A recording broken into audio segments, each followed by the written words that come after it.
Eu sempre digo que Jesus é o maior libertário que já esteve entre nós.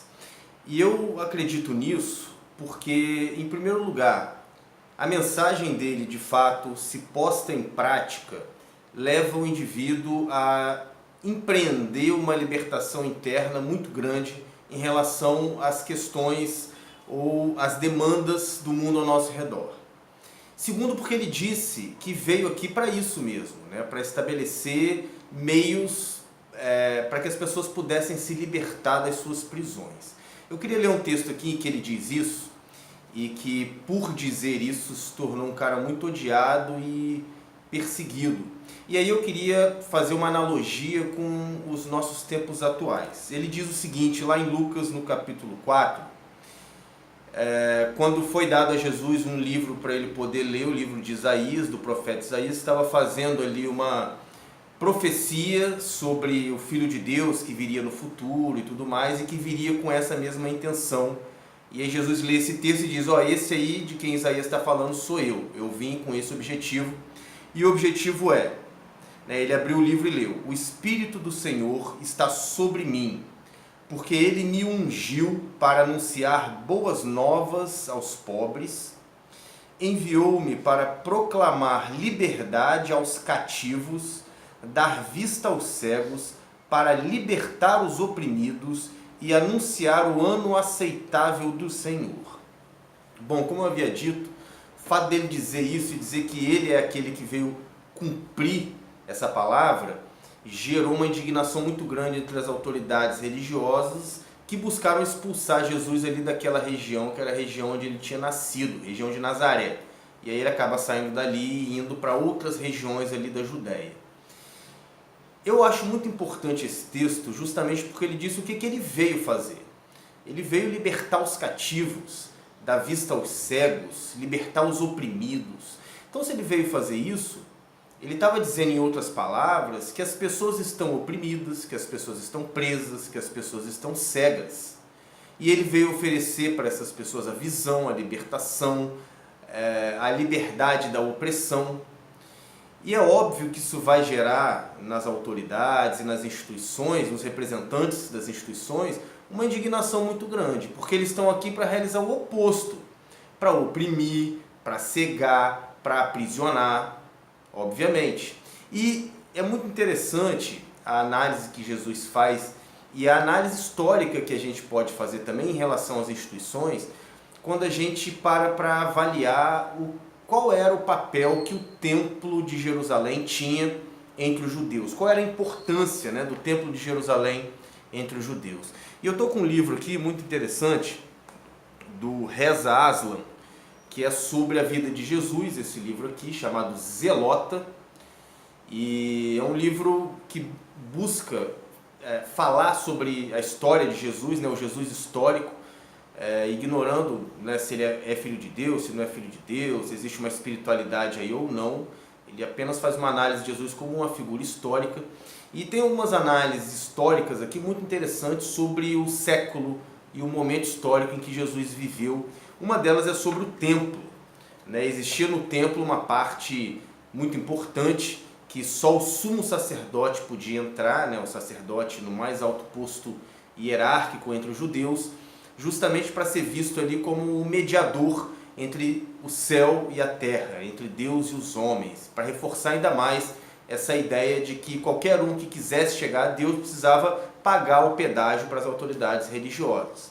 E aí, nessa análise, ele diz o seguinte: a entrada para o Santo dos Santos é barrada a todos, exceto ao sumo sacerdote, que nessa época, 56 depois de Cristo, isso aqui foi logo depois da morte de Cristo, era um jovem chamado Jonatas. Na época de Jesus era Caifás, 20 anos depois já era outro, Jonatas, filho de Ananus.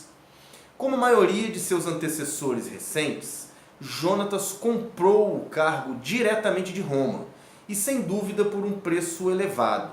O cargo de sumo sacerdote é lucrativo, reservado a um punhado de famílias nobres que passam essa posição de sumo sacerdote entre si como um legado. Os sacerdotes menores ali, que não eram sumo sacerdote, geralmente vêm de origens um pouco mais modestas, o caso dos fariseus. O papel do templo na vida judaica não pode ser exagerado também, né? A gente às vezes acha que nem era tão importante, mas era extremamente importante. O templo serve como calendário e relógio para os judeus. Seus rituais marcam o ciclo do ano e moldam as atividades do dia a dia de todo habitante de Jerusalém. Não só de Jerusalém, né? Mas de maneira mais clara, sim, porque o templo ficava lá. É o centro de comércio para toda a Judéia, sua principal instituição financeira e seu maior banco. Ou seja, tinha uma função estratégica, econômica, na gestão e política também, na gestão ali dos judeus muito forte, né? O templo também é tanto a morada do Deus de Israel, quanto a sede das aspirações nacionalistas de Israel. Ele não só abriga os escritos sagrados e pergaminhos das leis que mantêm o culto judaico, como também é um repositório principal dos documentos legais, notas históricas e registros genealógicos da nação judaica. Ou seja, ele fala muito mais coisa aqui sobre a função do templo. Mas acho que isso já é necessário para a gente, já é o suficiente para a gente entender a força que a religião tinha na vida dos judeus. E é a força que toda instituição tem na vida dos indivíduos, e os representantes dessas instituições buscam nos fazer acreditar nisso constantemente. A importância das instituições nas nossas vidas e mais, o que seria de nós sem essas instituições? É justamente isso que os representantes delas buscam nos fazer acreditar. Mas a figura de Jesus veio aqui justamente para dizer o contrário. Tanto é que quando ele foi questionado por uma mulher que morava lá em Samaria, e como eu já disse em outros vídeos aqui, os samaritanos eram vistos como a ralé, né, o pior entre os piores. E Jesus dialogando com a mulher samaritana, que obviamente para Jesus não existia melhor ou pior, eram todos iguais, e dialogando com ela, ela faz a seguinte pergunta: mas Jesus, onde nós devemos adorar a Deus? Né, os israelenses dizem que é lá no templo em Jerusalém, né, os samaritanos dizem que é aqui num outro monte. Onde devemos adorar a Deus? E aí Jesus perverte completamente a lógica dominadora da instituição judaica, né, ao invés de dizer que é lá no templo de Jerusalém, que lá é o único lugar, que lá é o único lugar através do qual Deus dialoga com os seres humanos, né? Deus habita na terra a partir do templo. Ao invés de dizer isso, Jesus diz: não existe nenhum lugar físico, nenhum ambiente geográfico onde você precise ir para adorar a Deus, porque Deus só aceita adoração se for feita em espírito e em verdade. Ou seja, se essa adoração for verdadeira e for feita por uma consciência que tenha noção de quem é Deus, de onde quer chegar na lógica do amor e do que precisa abandonar aqui nessa terra para se aproximar de Deus. Então ele perverte completamente, ele diz: o único lugar onde é possível adorar a Deus não é no templo tal, no monte tal, é dentro do indivíduo, é no coração, é na consciência que ele quer dizer.